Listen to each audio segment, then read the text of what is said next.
જેના સ્નેહની કોઈ સીમા નથી તેવા સુશીમા દેવી માતા દેવાંશીબેનને આપણે કમલ સાથે આવકારીશું. એક વારે મારે આંગણીએ સુશીમા માતા આવો રે.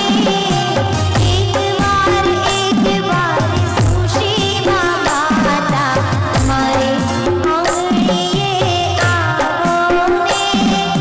મારે આંગણીએ આવો મારા માતા આંગણીએ મારે આવો ને માતા આંગણા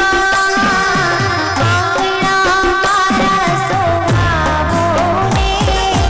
એક વાર મારે આંગણીએ સુશીમા માતા આવો ને. સુશીમા માતા આવો ને.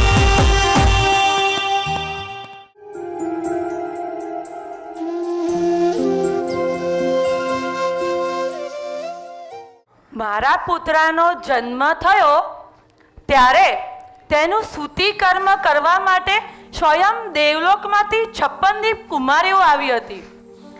મારા દીકરાનું એવું તો કેવું પુણ્ય કે તેનું સૂતિકર્મ કરવા માટે દેવીઓ આવે.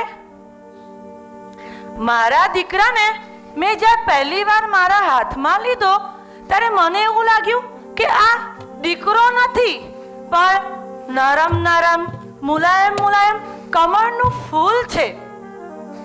એનો ચહેરો જાણે કમળનું ગુલાબી ફૂલ.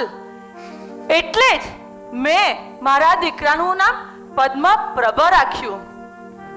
મારા દીકરાને જોઈ જોઈને હું તો ગાંડી ગેલી થઈ જતી. એટલે મારા સ્વામી શ્રીધર રાજા મને કહે, તું નવી નવીની માં બની છે. એ દિવસો આજે પણ હું યાદ કરું ને તો આનંદ આનંદ ઉભરાય છે. બોલો મારા પુત્રનો જય હો, વિજય હો.